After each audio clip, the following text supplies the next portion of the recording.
vou dar as boas-vindas. Bom dia, é um grande prazer nós podermos estar aqui reunidos para essa grande palestra que nós iremos ter agora. Gostaria de agradecer a todos aqui participantes que estão reunidos aqui, tá? Adão, Brucutu, Kênio, o pastor que é o nosso palestrante hoje, o pastor Ronaldo. Que Deus abençoe imensamente o senhor, que Deus abençoe a todos que estão aqui logados, as pessoas que irão ver posteriormente no YouTube, que Deus abençoe imensamente essa participação nossa de conhecimentos. Eu vou pedir para que o nosso capelão nacional faça a nossa oração inicial. Adão, bom dia. Você faz uma oração para que a gente possa começar essa palestra, Adão? Bom dia, presidente. Sim, claro.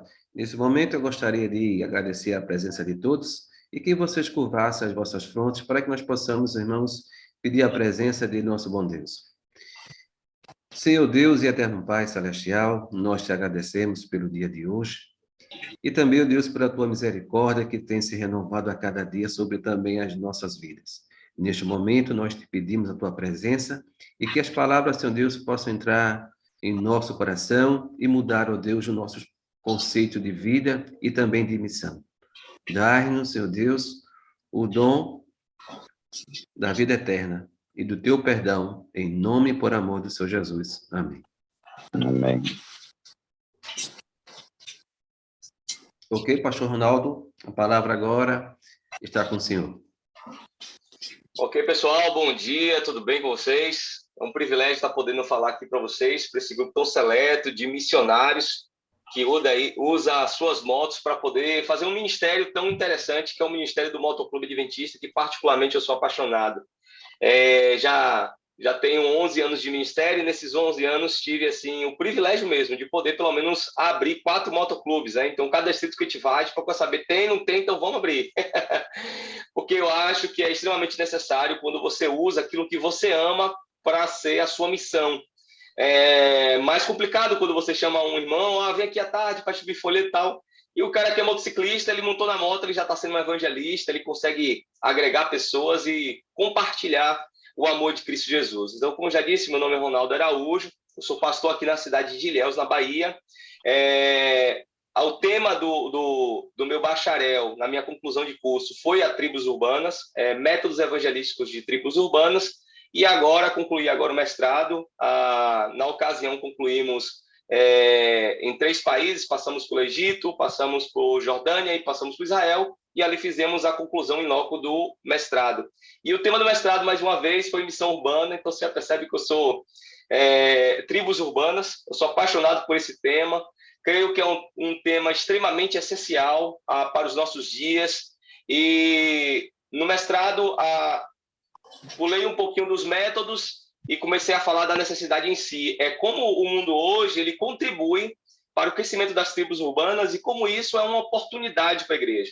A priori, a gente via como uma lacuna, onde a igreja não estava alcançando essa lacuna de tribos urbanas, mas com esse crescimento de pessoas que pensam diferentes, pensam outbox, pensam fora da caixa, usam métodos diferentes, a gente tem conseguido cada vez mais alcançar essas tribos que outrora pela igreja eram inalcançáveis, através dos métodos um pouco mais tradicionais.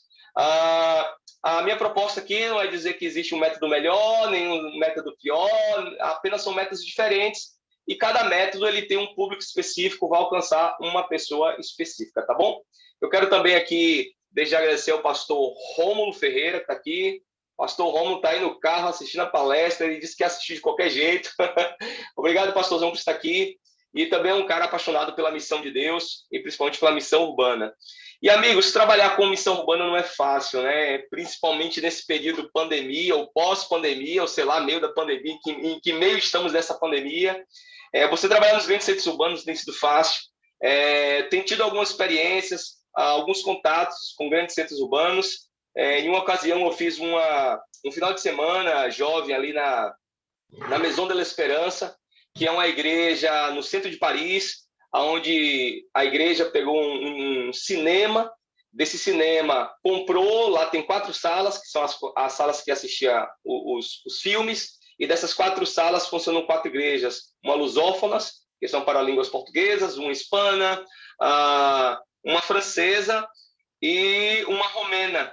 E ali eu tive a primeira imersão de verdade em um grande centro urbano do porte de Paris, e o berço ali do sexismo, do pós-modernismo, da Revolução Francesa, e certamente foi uma comoção, foi um choque me deparar com aquela realidade, e se perguntando para Deus, rapaz, como é que a gente vai fazer para alcançar essas pessoas?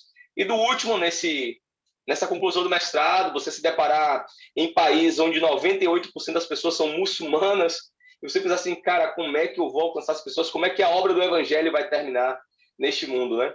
Então, esses diversos métodos, essas diversas frentes, têm nos feito chegar a esse objetivo, que é alcançar as pessoas aonde elas estão. Então, o tema da palestra dessa manhã vai ser a Urbis, como o berço das tribos. A Urbis, quando se trata de centros urbanos ou grandes centros urbanos, então essa é a ideia de Urbis. E eu quero apresentar para vocês alguns pontos que são essenciais para o entendimento dessa visão, né? Acho que, primeiro, precisamos conceituar o que seria tribos urbanas. Tribos urbanas foi um termo cunhado por Maffezoli, que é um filósofo, né?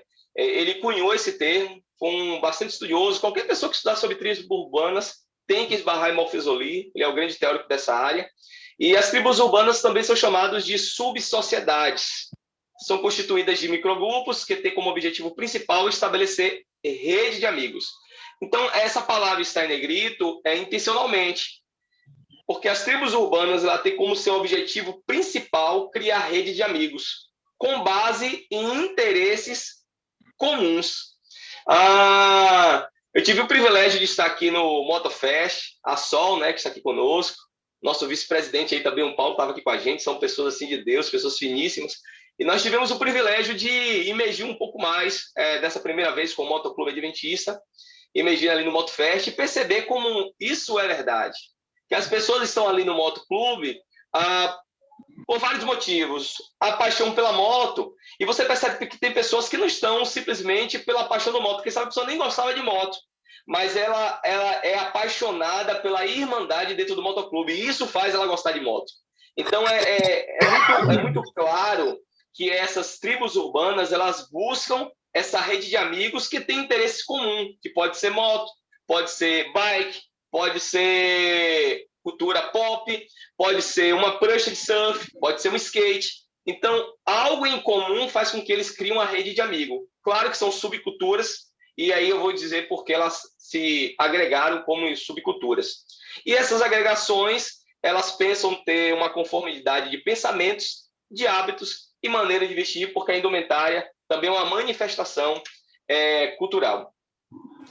Eu destaco pelo menos 6 fatores na sociedade atual, na sociedade pós-moderna, ou nos grandes centros urbanos, que favorecem para o crescimento das tribos urbanas. Lógico, eu vou falar, claro, do motoclube, porque é uma tribo urbana, e quem sabe aí a primeira tribo urbana a surgir no mundo como tribo mesmo, organizada, como uma subsociedade, e não são apenas 6 fatores, são mais, mas eu quero abordar pelo menos os 6 principais, e devido ao tempo, também me deter a 6. O primeiro deles que eu penso que contribui para a formação dessas subsociedades ou dessas tribos urbanas é a solidão, principalmente a solidão dos grandes centros.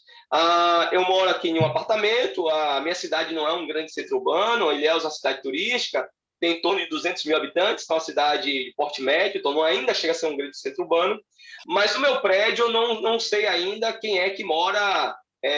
No meu andar tem 8 apartamentos e tem apartamentos que eu nunca cheguei a ver o rosto das pessoas. Por mais que eu tente saber quem é, no elevador conversar, mas já tem mais de um ano aqui nesse prédio e no meu andar eu nunca vi o rosto das 8 pessoas que moram aqui. Então a solidão é uma questão muito latente nos grandes centros. A pessoa ela gera essa solidão principalmente pelo horror do outro, né? Maffezoli, que é esse teórico que veio das tribos urbanas, ele diz que esse horror do vazio que leva o indivíduo a se agrupar. Então, o medo da solidão, o medo de morrer só. Quantas pessoas na Itália você percebe aqueles velhinhos que morreram e depois de 2, 3 anos depois ao vizinho sentir o cheiro, o mau cheiro, e foi encontrar o corpo da pessoa lá, sem parentes, sem mais ninguém. Então, nos grandes centros, esse horror, esse vazio da solidão, faz com que as pessoas grupem algum tipo de agrupamento. E, na sua maioria das vezes, é algum tipo de tribo urbana que vai acolher essa pessoa que se sente extremamente só, né? Tem o pastor Geraldo Gabriel, que é, um padre, católico, estudioso também sobre as tribos urbanas, e ele diz que o ser humano urbano contemporâneo sente-se dilacerado, fragmentado e terrivelmente só. O isolamento que o homem experimenta nos grandes centros urbanos o massacra e o oprime. Geograficamente estão juntos, porém separados pelo medo, pela insegurança e pela constante ameaça do outro. É tipo assim, ó, você sai de casa, você já começa a estar com medo. Você tem medo de ser atropelado, você sente medo de, em uma fechada do trânsito, alguém te agredir, você sente medo de um carro te fechar, e nós que somos motociclistas sentimos esse medo constante. Você dá a sua moto, um carro pode fechar, um carro pode respeitar seu espaço. E eu disse ontem na igreja para um amigo, eu falei, rapaz, hoje a pessoa pisa no meu pé, eu falo, cara, obrigado que você pisou no meu pé, né? Porque se você for brigar ali, o cara puxa uma arma, te mata, basta o cara simplesmente torcer para um candidato e fazer a festa de aniversário dele para esse candidato, que o outro vem com o carro e mata o cara, porque ele não pensa igual a ele politicamente. Então nós vivemos de um mundo polarizado, vivemos de um mundo bastante violento, basta você ligar a TV Globo, né? No horário do meio-dia, assistir o jornal ali, 2 horas, eu particularmente não assisto mais, porque é um pânico, é um terror. Aí você vem a pandemia que trouxe esse terror, né? É o medo do Covid, o medo de se aproximar do outro, não só pela violência, mas agora pela doença, agora a gripe do macaco. Então, isso gerou uma instabilidade emocional muito grande no ser humano, a ponto de o meu vizinho aqui do andar de baixo me ligar no meu aniversário, está com o meu aniversário, que foi agora 4 de agosto, e os meus filhos, muito felizes que era aniversário do papai, estão brincando de casa, correndo para cima e para baixo, e o vizinho gritar, me xingando em todos os nomes, xingando meus filhos, porque estava fazendo barulho, e disse que ia vir aqui em casa, e eu falei, poxa, como o mundo está hoje, né, sabe, ensandecido, fora de comum.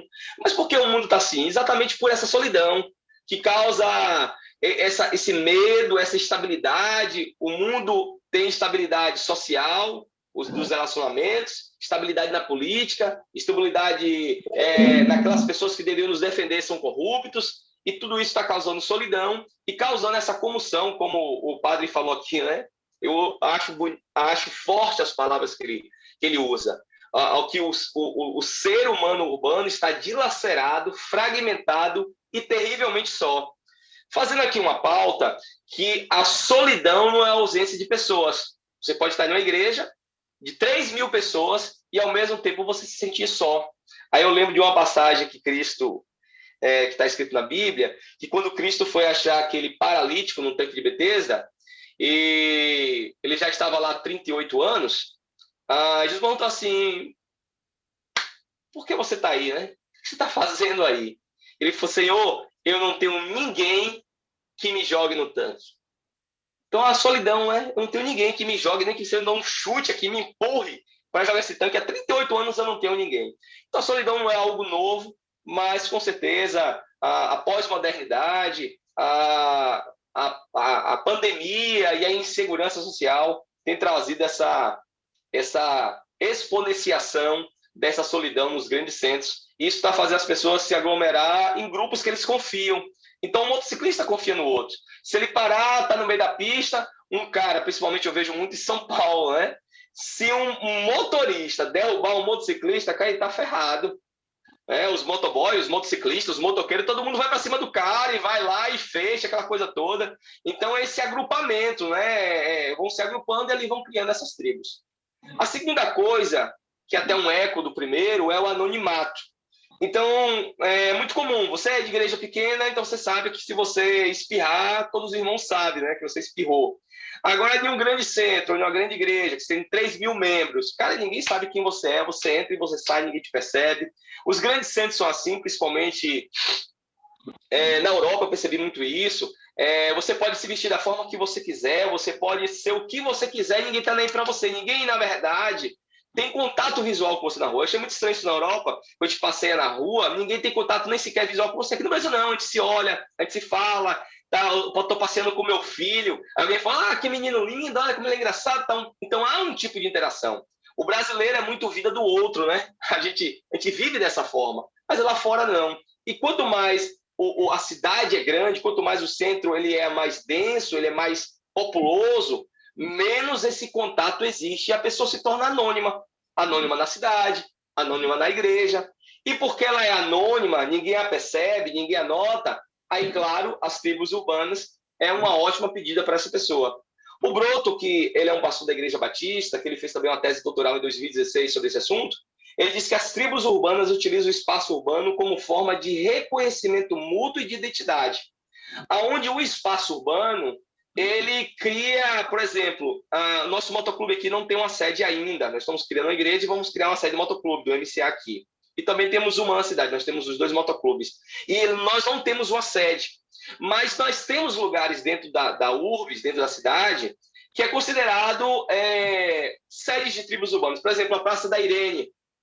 O Paulo e a Sol esteve aqui com a gente e percebeu isso também, que tem lugares onde os motociclistas se reúnem. Os motociclistas se reúnem sempre na Praça da Irene. O ciclista, eu tenho um grupo de ciclistas também, o Seven Bikers aqui. Nós temos o pedal de segunda-feira, que dá em torno de 80 ciclistas. E sempre a reunião na Praça da Irene. Não adianta você alterar o lugar. Agora vai ser na Praça Jorge Amado. Cara, quieta. É na Praça da Irene, porque ali se tornou um espaço geográfico que tem reconhecimento e tem identidade. Ali é a Praça dos Motociclistas, ali é a Praça dos Ciclistas.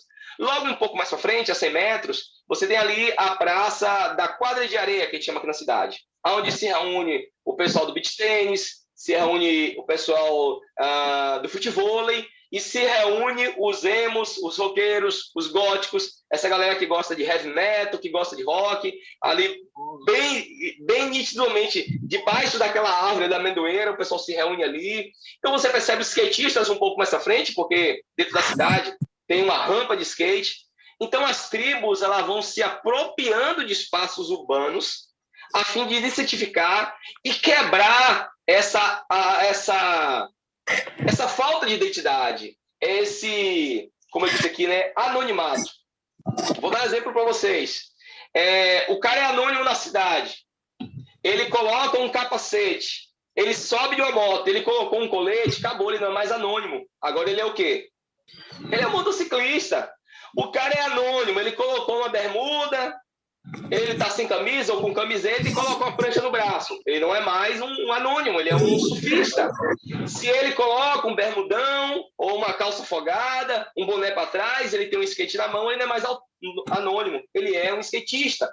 Se ele gosta de cabelos diferentes, ou se ele usa sombras pretas, batom preto, unha preta, logo ele é identificado como um emo, ou como alguém da tribo dos roqueiros.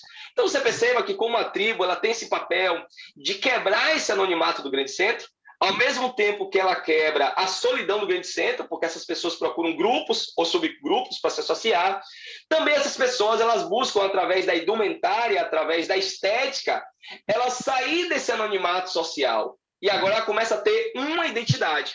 Então você vai percebendo até então como isso é importante e como as tribos urbanas ela é uma solução para esses problemas sociais atuais. Até então, alguma pergunta? Até esses 2 temas aqui abordados? Alguma dúvida? Pastor, o senhor, na última palestra que o senhor nos concedeu, o senhor também falou que o motociclismo ele abraça um leque maior, porque nós conseguimos dar um diferenciado nas pessoas. A gente traz pessoas de outros costumes, de outros hábitos. Nós conseguimos ter essa flexibilidade. Eu queria que o senhor também comentasse um pouco. O motoclube ele é especial, porque ele tem esse espírito de irmandade, esse espírito de irmandade, ele perpassa por exemplo, gosto musical. É bem verdade que os motociclistas, na sua gigantesca maioria, eles gostam ou são muito favoráveis ao rock, porque são 2 tribos que surgiram basicamente no mesmo momento. Ninguém sabe quem foi a primeira ou foi a segunda, mas parece que as 2 surgiram no mesmo momento, que foram os roqueiros e os motoqueiros, não os motociclistas, mas os roqueiros mesmo. Eles surgiram ali no pós-guerra, surgiram no mesmo momento, e ali as 2 culturas se fundiram em algum momento.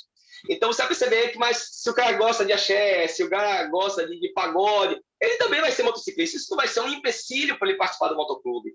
Então o motoclube, ou os motociclistas, perdão, ele é uma tribo agregadora de diversidades. Já o rock não. O heavy metal, Deus os emos. Isso é uma bichinha, né? Isso é coisa deles, né? São os bichinhos, isso não é roqueiro, você gosta de emo e tal, de depressão, o negócio de heavy metal e tal. Então existe dentro do próprio estilo, e o rock, na minha opinião, é a maior tribo urbana do planeta. É um negócio que começou com rock clássico, você tem rock clássico de garagem, heavy metal, você tem o emo, você tem assim, gigantesca, se tornou uma tribo gigantesca, né? Mas existe intrigas entre eles, entre gosto musical. Não, os motociclistas, eles não estão agregados pelo gosto musical, eles estão agregados mais pela irmandade e pelo hobby, que no caso, a moto. Porque não existe motociclista sem moto, a não ser aquele que é garupeiro, mas também ele ama moto, e em algum momento ele pensa em comprar moto. Paulão também levantou a mão aí, pode falar, amigão.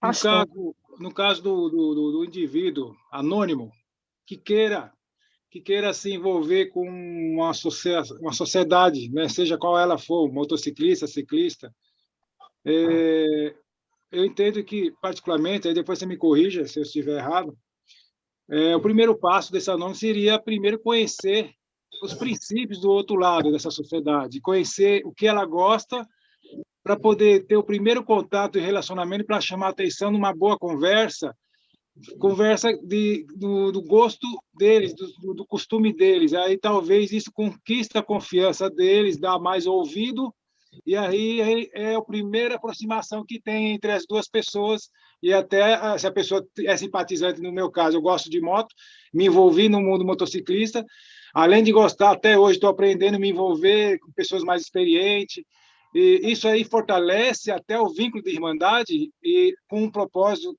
no nosso caso especial, que é levar a esperança para essas pessoas. Sim, isso é muito importante, né? Por exemplo, os nossos motoclubes, né? Os nossos motoclubes, eles em algum momento a pessoa quer conhecer e ele já percebe de alguma forma que o nosso motoclube é diferente. Como o Paulo, a gente esteve lá no sábado de manhã, tava o pastor e os irmãos ouvindo rock e no bar lá. E aí o pessoal ficou olhando pra gente, a gente saiu, cumprimentamos todas as pessoas que estavam naquele bar, naquela barraca, na verdade, de praia. E ao final, a mulher olhou assim pra gente, parou assim, a Sol, parou eu e o pessoal, falou assim, vocês têm algo diferente, né? Aí Sol falou bem assim, o que? O sotaque, a cor da pele? Ela, não, vocês têm algo diferente, é algo espiritual. Eu não sei o que é, mas é algo espiritual que vocês têm diferente. Então, assim, mesmo sem a gente falar uma palavra, as pessoas, elas nos notam. E elas vão querer saber qual é a nossa diferença. Pô, a gente não está bebendo cerveja aqui com álcool. A gente não está curtindo a onda deles. Estamos aqui apenas para compartilhar amizade, compartilhar amor. Esse pessoal tem algo diferente. Então, eles vão se aproximar e saber. Em algum momento, eles vão saber que nós somos um grupo de motociclistas cristãos. Ele, poxa, então quer dizer que pode ser cristão e ser feliz? Quer dizer que pode ser cristão e se divertir? Quer dizer que pode ser cristão e pode ser um motociclista? E você começa a gerar perguntas que vão ser respondidas no processo do caminhar. Então, elas vão se envolver com a gente, vão caminhar com a gente, elas vão percebendo que pode, sim, avançar para ter um bom relacionamento com a gente.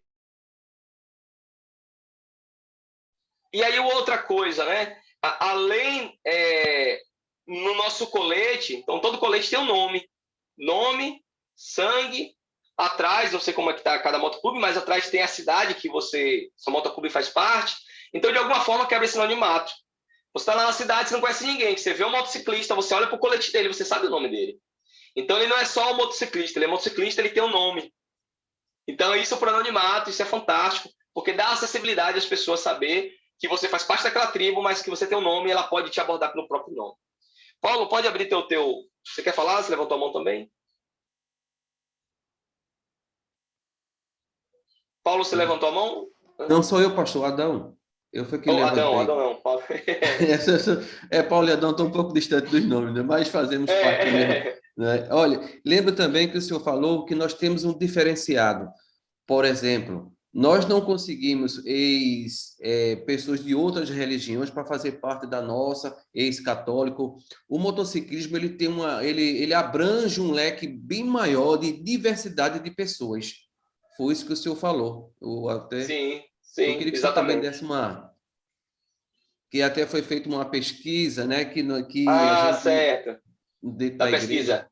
Por exemplo, aqui em Ilhéus a gente fez uma pesquisa. A gente está fazendo um espaço ao tempo, centro de influência, são vários nomes que dá para isso. E a gente entendeu que a gente não tinha como alcançar essas pessoas com o grupo que a gente tinha. Então, a proposta da minha igreja aqui é alcançar o público B e A da sociedade. A gente só alcança hoje até o D.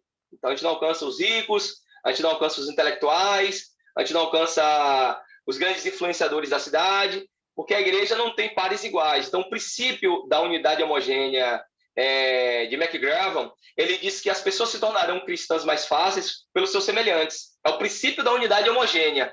Pares. Motociclistas são mais fáceis para salvar motociclistas. E nós não tínhamos grandes intelectuais e ricos na igreja para alcançar essas pessoas. Então, eu precisava de outro background. Eu precisava de outro par, encontrar um outro par para que colasse para alcançar essas pessoas. E eu fiz um estudo aqui na cidade e eu descobri que os ricos da cidade e os grandes pensantes, essas pessoas influentes, elas estavam em 3 pontos da cidade. Soares Lopes, a Praça do Açaí, estavam na Zona Sul fazendo o quê? Atividade física. E aí eu descobri que uma atividade física bastante interessante para eles era o beach tênis. É uma febre hoje mundial, está crescendo muito. Nós temos campeões aqui brasileiros, nacionais, aqui dentro da cidade, que participam, são do ranking número 1. E eu falei, pronto, então eu vou entrar no beach tênis. Então, além de motociclista, ciclista, agora é beach tenista.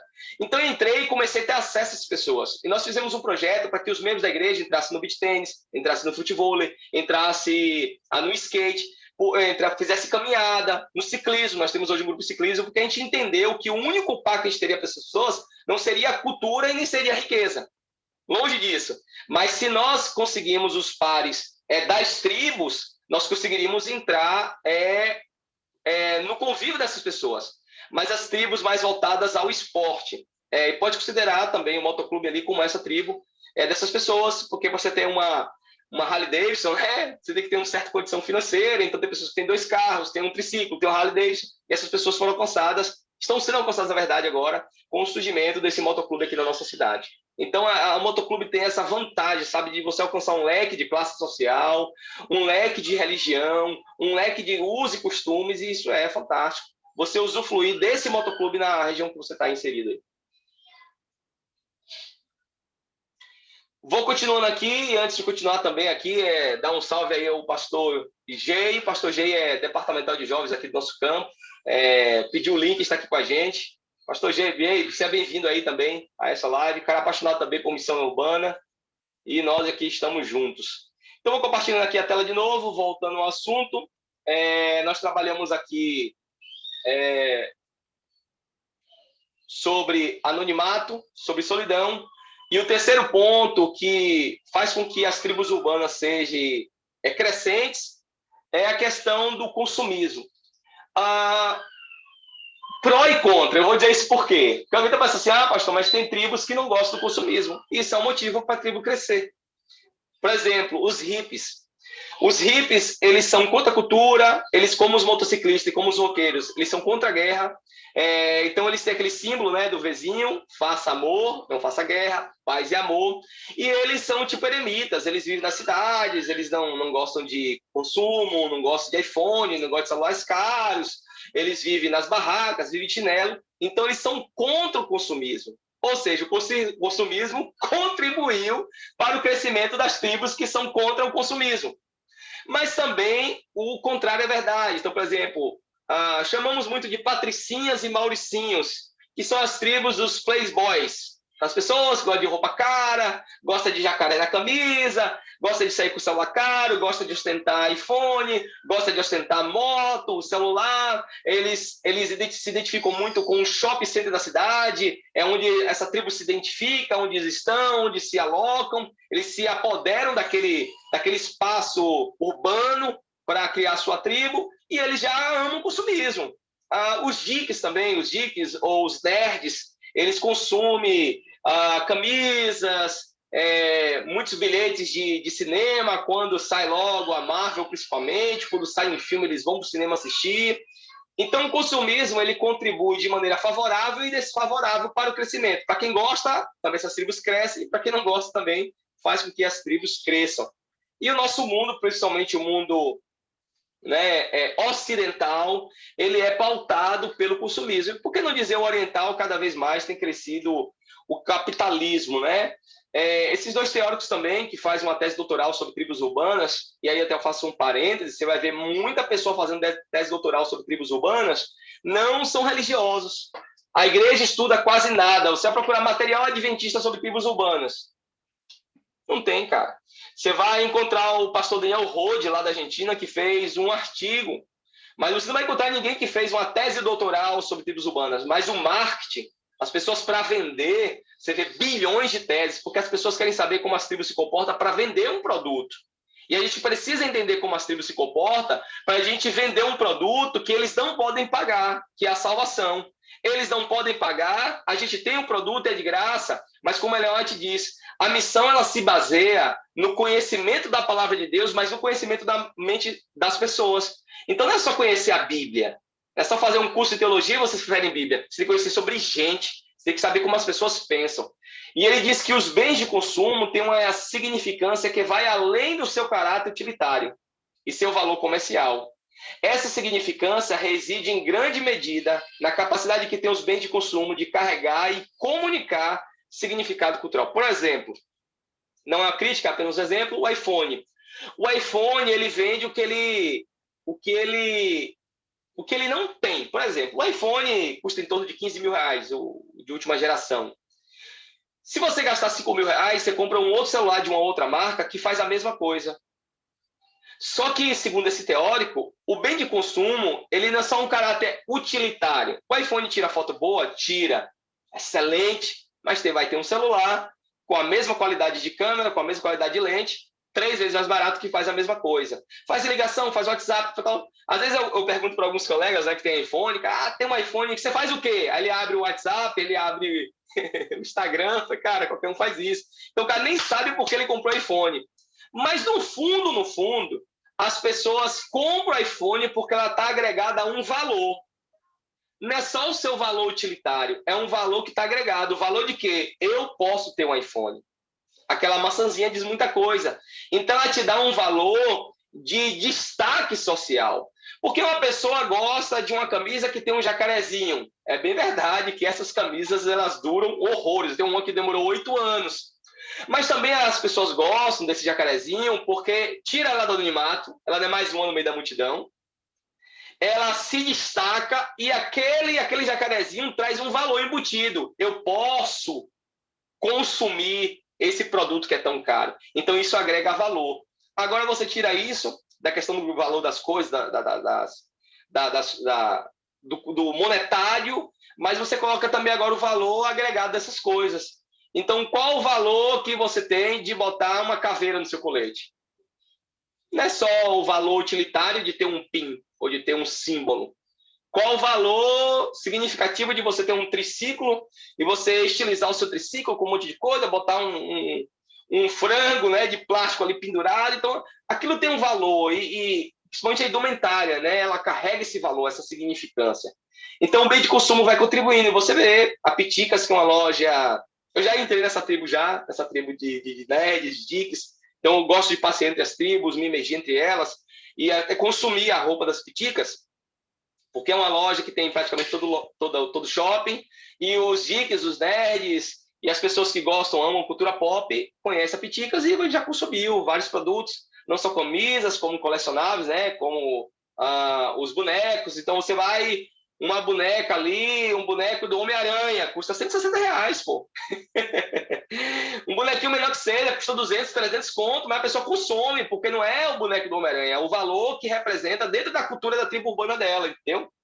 Os surfistas gostam de ter a Kombi, gostam de ter uma prancha, gostam de ter uma cera boa. O motociclista, né, gosta de ter uma moto, e a Harley Davidson, ela é muito cara e ela gosta de evocar esses valores, né? Esses valores do poder americano. Inclusive, tem uma moto que o Carvalho aqui me apresentou, aqui no MotoFest, que era uma Harley Davidson. Eu esqueci o nome da Harley Davidson. Que a roda dela não tinha jante como raios, era um platô só, sabe, como se fosse uma tampa. E ele falou, não, essa Harley Davidson, Harley Davidson tal, Ela não entra no Japão porque ela evoca ali essa roda, simboliza as rodas do avião que teve lá na guerra, que venceu sobre os japoneses e tal. Então, a Harley Davidson ela consegue extrair isso. Ela consegue agregar valor ao produto. Então, qualquer moto que você sentar, ela vai te levar a qualquer lugar, se ela estiver boa. Mas não, você tem motos que, além das cilindradas, que é a funcionalidade, ela tem outras coisas que agregam valor. Então, as pessoas, quando entram em uma tribo, ela quer possuir esse valor. Ninguém vai entrar no motoclube e não vai ter um colete, não vai ter uma camisa. Eu paguei R$40 de camisa, então eu tive que pagar. A camisa também do Motofest eu paguei. Então, se você tem uma moto, você quer estilizar ela, você quer agregar valor.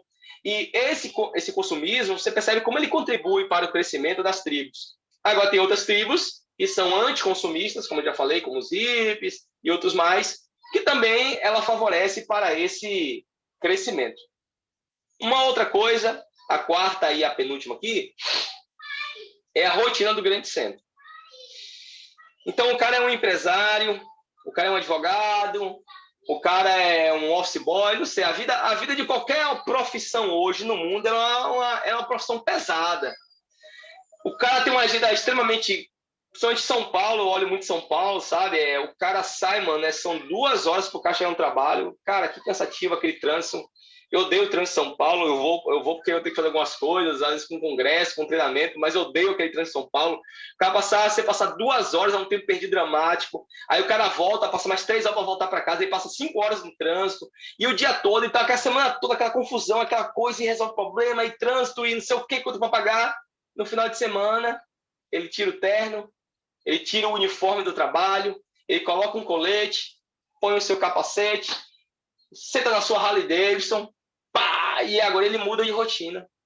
Aquela rotina frenética de trabalho, não sei o que, agora é só vento, pegando pista, conversando com os brothers, conversando com a galera, tomando sua cerveja sem álcool, bebendo seu suco, ouvindo a música de rock. Então ele quebra aquela rotina. Então a tribo é um ponto de fuga à rotina pós-moderna. O cara, ele tá lá, cara, ele é um empresário de sucesso, ele sempre tá de terno, sempre tá de sapato social, e eu sou pastor, sei como isso é ruim, né, de terno e gravata. Basicamente, eu já não uso mais terno e gravata nas minhas igrejas. Consegui me libertar disso. Você é forçado até dentro daquele uniforme, forçado daquela rotina.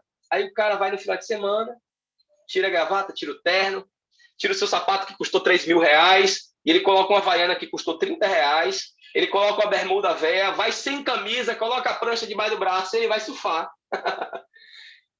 Então, cara, como é legal, né? Ele quebrar essa rotina. Então, as tribos urbanas, além de ser uma solução para a solidão, para o anonimato, para o consumismo, ela também é uma solução para quebrar a rotina onde nós vivemos, né? Tem também essa revista Famecos, que é uma revista de Porto Alegre, que é feita também para as pessoas que trabalham com marketing voltada a algum tipo de tribo. Por exemplo, você vai em São Paulo, você tem ali a Galeria do Rock. Quem conhece rock sabe que a Galeria do Rock é dividida por estilos musicais do rock. Você não tem uma loja de emo do lado de uma loja de heavy metal, então vai dar briga. Então, a Galeria do Rock é dividida por estilos musicais. Então, você vai percebendo isso quando você anda na Galeria do Rock. E ele diz o seguinte: a cidade noturna ou diurna é composta por lugares que são investidos por grupos. Tribos que estão lá por causa de uma razão emocional. Gente, isso aqui é muito importante. As pessoas não estão no motoclube só por causa da moto. A pessoa não precisa de um motoclube para ter uma moto. Ela precisa só de uma moto e de uma habilitação. As pessoas não precisam, para andar de bicicleta, estar em um seven bikers. Ela só precisa de uma bicicleta. As pessoas não precisam de estar em um grupo de surf para ser surfista. Ela só precisa de uma prancha de surf. Então, por que as pessoas estão no motoclube adventista? Por que as pessoas estão no motoclube? Por que as pessoas estão num grupo de ciclismo? Por que as pessoas estão agregadas a algum tipo de tribo? Elas estão lá por causa de uma razão emocional. Razão essas que nós abordamos até agora: anonimato, solidão, consumismo, a necessidade de se agrupar, porque esse rol da solidão da urbis faz com que elas se agreguem, se agrupem. E isso é extremamente importante a gente saber isso. As pessoas estão no motoclube, não é porque ela gosta de moto. Escuta isso, por mais contraditório que isso possa ser. As pessoas não estão no motoclube porque gostam de moto, porque eu gosto, posso somar moto, ter uma Harley Davidson de última geração e estar com minha família na minha moto, não preciso de um motoclube. Mas elas estão no motoclube por um fator emocional. Então, toda pessoa que está no motoclube, a paixão dela não é moto, a paixão dela são pessoas. E nós precisamos criar um ambiente onde esse amor, esse respeito, essa reciprocidade e tudo isso que evoca dentro da Irmandade do Motoclube, ele seja incentivado. Às vezes eu fico triste desses 10 anos de contato com o motoclube, que eu vejo que, às vezes, o regulamento é mais importante que as pessoas. Onde isso também acontece na igreja, onde a praxe, onde o manual da igreja, onde o regulamento é mais importante que as pessoas. Amigos, nós temos um regulamento maior do que o regulamento do motoclube, do que o do regulamento da igreja, do que o manual da igreja. O regulamento maior é amar Deus acima de todas as coisas e amar teu próximo a ti mesmo. Nada pode superar isso. E eu fico muito triste quando eu vejo motoclubes adventistas brigando entre si por coisas banais, ou dentro do próprio motoclube da mesma bandeira tendo algumas divergências, ou simplesmente colocando em disciplina ou em vergonha um membro do motoclube por algo que poderia ser trabalhado de outra forma. Então, o regulamento mater que nos rege é o amor, que é essa irmandade dentro do motoclube que é muito forte. Então, a caveira tem um símbolo. A caveira está dizendo que todo mundo é igual. Não tem aqui que você é pastor, que você é membro, que você tem uma moto Harley Davidson, que você tem 150, todo mundo aqui é igual. E esse sentido de fraternidade e igualdade eclodiu um grande movimento lá na Europa, e que é externado ainda hoje. Então, por isso que nós temos que ter isso em mente, que a pessoa está no motoclube por um fator emocional. E nós estamos, como motoclube, para curar as feridas emocionais existentes nas pessoas. Alguma pergunta até agora sobre esses temas? Sim, pastor. Pastor. Sim. Ok. Pode perguntar. Eu acho o que o senhor está falando é um ponto de vista muito bacana, muito, muito bem estudado, muito legal, mas tem uma coisa também que o senhor falou também, que eu acho muito interessante, é a parte do quê? Da propaganda que o senhor falou, tá? Então, é assim, ó, por que uma pessoa tem Harley Davidson, igual o senhor citou vários exemplos da Harley Davidson? Por um motivo que talvez o senhor, assim, talvez não tenha visto por essa ótica. Então, vamos lá. Vou explicar umas coisas aqui que eu tenho comigo. Não sei se vocês vão compartilhar com isso. Quais são as melhores motos do mundo? Fale 3 motos, 4 motos. Fale 4 marcas. 4 marcas melhor do mundo. Pode falar, pastor. Harley Davidson, acho que é uma, né? Deixa ela de lado. Fale mais 3. Rapaz, eu não tenho esse conhecimento técnico para dizer mais 3, não. Vamos lá. Kawasaki, ok. Kawasaki, Yamaha, Uhum. Honda, Suzuki. Eu estou falando todas as motos que eu falei para o senhor, das melhores motos do mundo, são japonesas. Entendeu? Todas as marcas que eu falei são japonesas. Sim. Moto, o senhor vai encontrar o quê? As melhores motos são japonesas. Algumas italianas. O senhor vai contar Asprilla, Cagiva, alemã é BMW, mas a única moto do mundo americana é a Harley Davidson. É a que vem na cabeça do senhor, porque o americano ele sabe fazer a propaganda. Entendeu? Então, quando se fala em moto, o senhor se limita a Harley Davidson porque é a única que o senhor vê nos filmes. Exatamente. É aquela propaganda que, se você tem uma Harley, você está liberto. Então, o americano ele sabe fazer a propaganda deles. Entendeu? Então, esse consumismo que o senhor falou aí, em uma determinada hora, isso vem muito, por exemplo, assim, ó, por que o cara está lá no escritório que o senhor falou, e ele está com aquele de terno, e ele fala assim, eu preciso fazer uma coisa diferente. Ele assiste um filme, ele pega ali um cara com uma Harley, ali, um sem destino liberdade e tal. Exato. Então, ele associa que aquela vida, aquela pessoa que ele vê naquela propaganda é interessante para ele. Então, é assim, ó, tudo que se trata de norte-americano é diferente do restante do mundo inteiro e a gente consome muito fácil. Por exemplo, como eu falei para o senhor, das motos, a única moto americana de todas elas é a Harley Davidson, não tem nenhuma outra. Se o senhor for pegar em tudo que é americano, por exemplo, assim, ó, o senhor vai lidar com medidas. Nós lidamos por quilômetros por hora. Americano é milhas. Nós lidamos em centímetros. Americanos em polegadas. Nós lidamos em metros. Americanos em jardas. A gente lida em litros. Americano é em galão. A gente lida em Celsius, Fahrenheit. Americano é um desses dois, que eu já não vou lembrar qual que é. A bola no mundo inteiro é redonda. A bola americana não é nem redonda. Entendeu? Então, por que eu estou querendo dizer isso para o senhor? Porque o americano ele sabe fazer essa propaganda. O senhor só falou de moto, mas existem outras marcas também que sabem fazer também essa propaganda de consumismo que o senhor falou. Que a pessoa, por exemplo, se o senhor tem um Jeep, o senhor é da tribo do Jeep. Entendeu? Qual é o melhor Jeep que existe? Aí o senhor vai pegar o americano, que é o Hummer, mas não é tão divulgado porque é muito caro, mas o senhor vai entrar em um outro estereótipo que seria a Land Rover, que é uma marca inglesa, entendeu? Não? Que ali e tal. E para quem andou de Land Rover, principalmente aquela que é conhecida, daquela propaganda do Camel Trophy Burnell daquela época, é um carro muito estranho para o brasileiro dirigir, porque é um carro de direção contrária, mas existe a propaganda. Então, o que o senhor está falando aí é muito interessante, porque existe essa outra parte também de consumir, igual, por exemplo, o senhor falou assim, ó, uma hora, ó, o cara que se vê no escritório, o cara que se vê isso aí, quando ele pega a prancha dele, coloca debaixo do braço e vai, ele se associa com uma Kombi, entendeu? A Kombi, muitas vezes, ela tem um sinônimo de liberdade para aquela tribo. Então, o que eu quero dizer para o senhor que assim, ó, existe muito também essa parte de consumismo, essa parte de liberdade, essa parte que a gente olha, que a gente vê, que a gente compra com os olhos, entendeu? Esse tipo de propaganda que o senhor vive uma vida normal. Por que muitas vezes as pessoas se reúnem com os motociclistas, igual o senhor falou? Porque muitas vezes aquilo ali, ó, é o que vai dizer que está dentro de mim. Por exemplo, o senhor fala assim, ó, gente, eu passo a semana inteira no serviço, ó, ralando. Chega o final de semana, eu quero estar com a minha tribo, eu quero estar com os meus amigos, eu quero estar com a turma de moto, eu quero estar...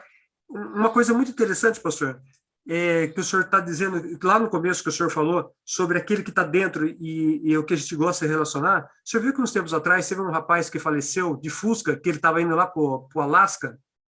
O senhor chegou a ver isso aí? O Jesse? Eu segui ele no Instagram, porque eu tenho um sonho de ter um motorhome. Aí todos esses caras que são aventureiros eu sigo. O senhor viu o porquê da viagem dele? Acho que ele tinha depressão, alguma coisa assim. Eu acompanhei ele já no finalzinho, né? Aí eu percebi que ele estava com o cachorro, e o cachorro, né? Seguia ele na estrada. O começo da viagem dele é uma coisa interessante que diz muito para nós sem sabermos.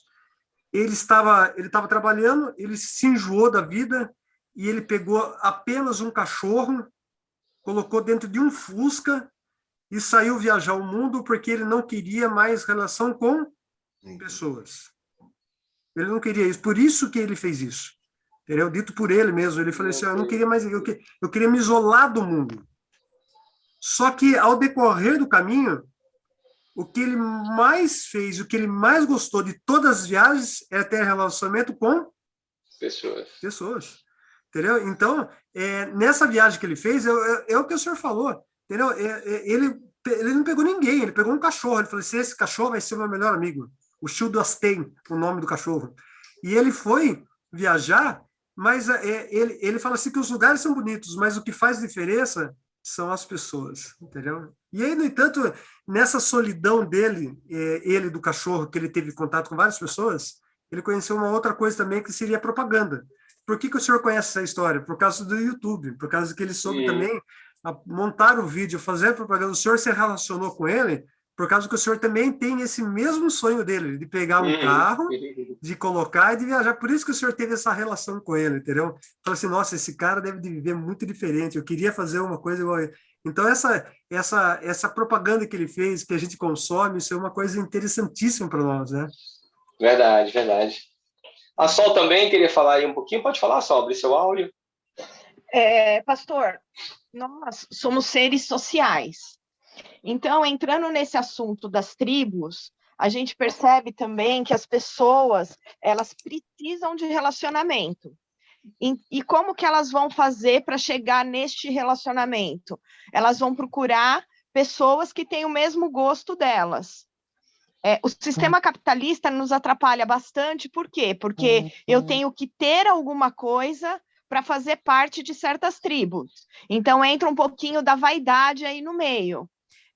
Eu só vou ser, sei lá, um motociclista se eu tiver uma Harley, mas é por conta do capitalismo, que nos força a consumir. E o que eu vejo dentro do motociclismo é tipo, eles deixam de lado um pouco a questão capitalista, lógico que tem, mas só que a irmandade é mais importante. Então, eu te recebo, independente se você tem 2 braços, 2 pernas, uma cabeça. Eu te recebo porque você é meu irmão, você é igual a mim. Então, esse relacionamento social, sem julgamentos, sem apontamentos, traz essa tribo crescer de forma, assim, muito grande. Eu queria que o senhor abordasse um pouquinho isso.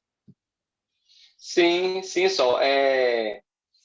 Eu diria que o motociclista ele tem um consumo, né? Toda tribo tem esse tipo de consumo, né? Inclusive tem muito hippie aqui em Itacaré, eu digo que são os hippies mais sem vergonhas que eu já vi na minha vida.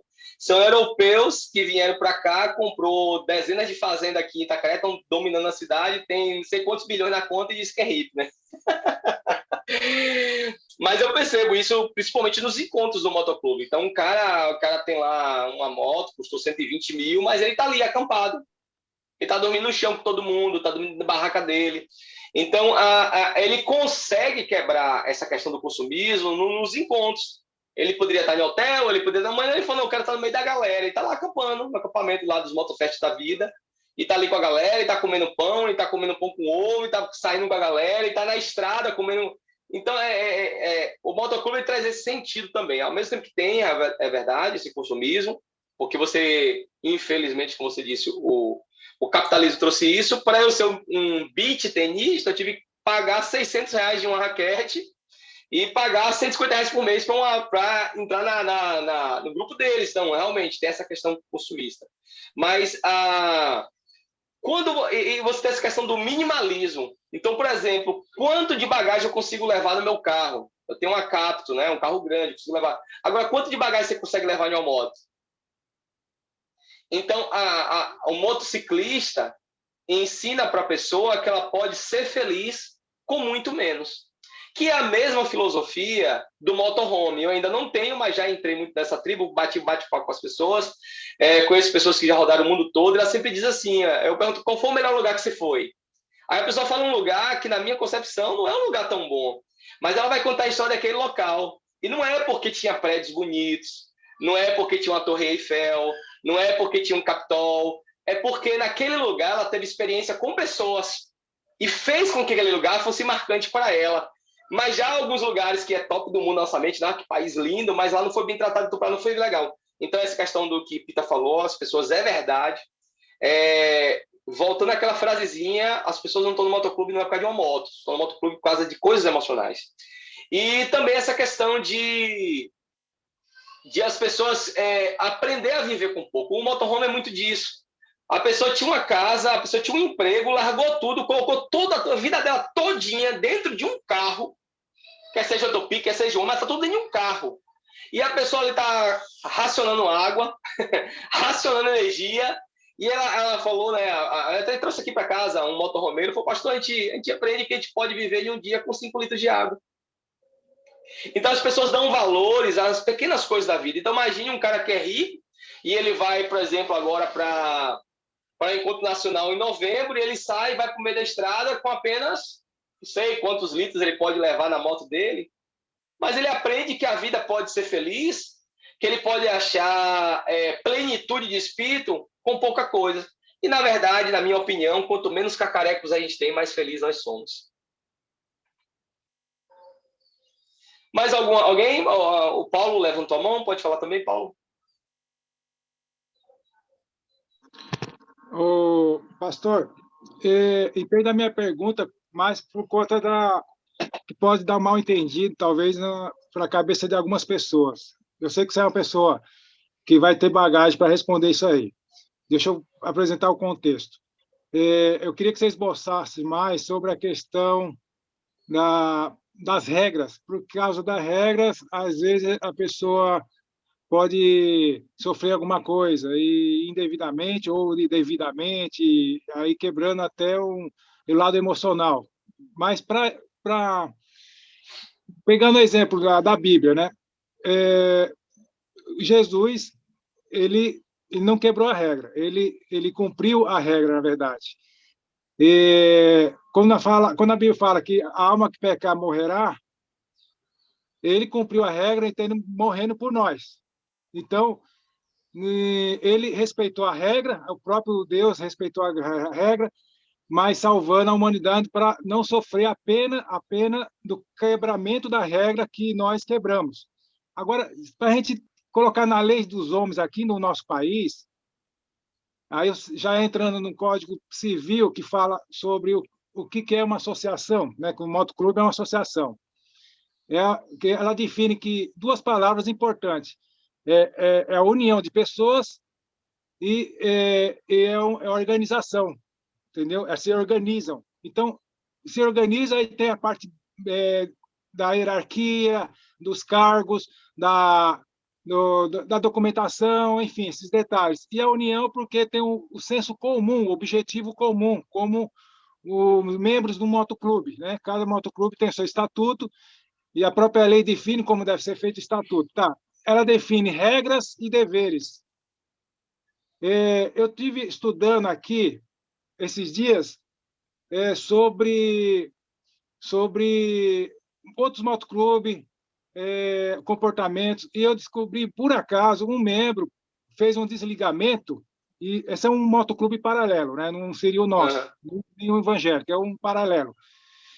Um membro fez um desligamento público, é um motoclube tradicional, bem conhecido, e por quê? Porque ele mencionou que no seu estatuto ele entrou concordando com o estatuto, e uma cláusula fala que o motoclube é proibido, não pode fazer campanha política, fazer manifestações políticas. Isso ocorreu no motociata lá com o Bolsonaro. E o prefeito do clube juntou o pessoal do clube e fez esse motociata, e ele ficou indignado com isso. Entendeu? Aí, eu não sei se a intenção do presidente é usar o bom senso, mas está quebrando uma regra. E aquela coisa de sim, sim, não, não, entendeu? Se a pessoa entra no clube já aceitando aquelas regras, de repente ele vê a flexibilização do própria liderança, isso pode afetar até a irmandade entre o clube, tendo a lei, tendo o princípio do próprio Deus a respeito de regras. Você pode explicar mais isso aí, porque isso pode dar uma entendida até entre a gente. Eu gosto muito aqui do Carvalho, que ele basicamente obrigou todo mundo a ler estatuto aqui, né? Ele obrigou. Todo mundo vai ter que ler, porque quando a pessoa se associa a uma associação, ela está assumindo aquele pacote todo. Né? Está assumindo as leis, as regras, os costumes, a forma de ser, o estilo de vida. Então, isso é importante. Onde não há lei, o povo perece.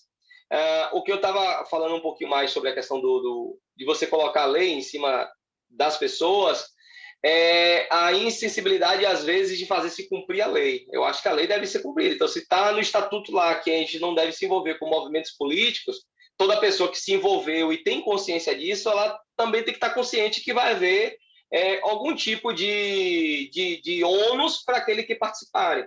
Mas a forma de aplicar essa disciplina, eu acho que é toda a diferença, entende? Não é a disciplina em si, mas a forma de aplicar. Eu vou dar um exemplo, e só para ilustrar esse assunto e fechar, porque tem alguns que já estão indo quase do tempo. Teve um casal aqui na igreja de namorados, há um tempo atrás, em outro distrito, que eles eram bem novos, assim, sabe? Abaixo dos 19 anos. E tiveram relações, engravidou.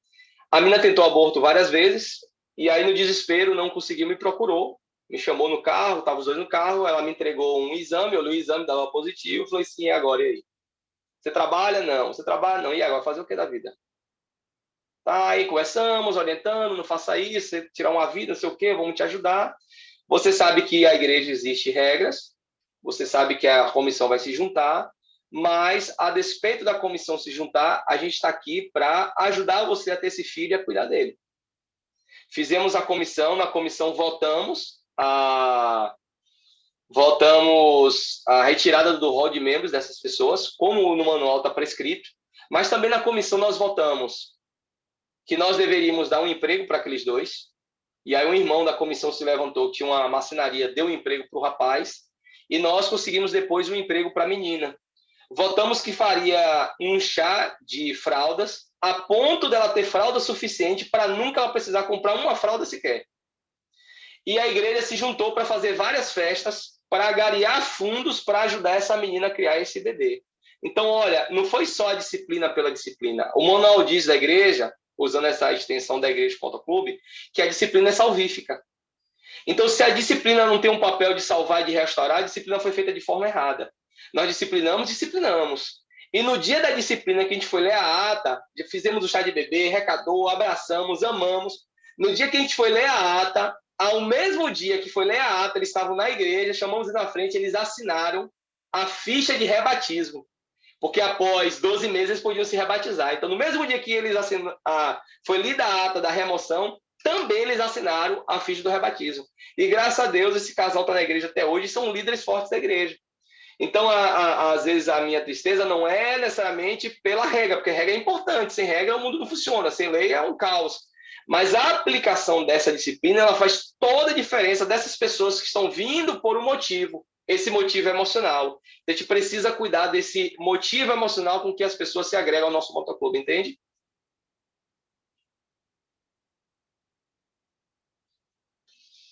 Pois bem, passando aqui mais um pouquinho, já estamos terminando. O outro ponto é a questão... É uma questão mais social, né? Acho que todas as questões são sociais, elas envolvem também o espiritual, mas também perpassa pelo social, o ceticismo.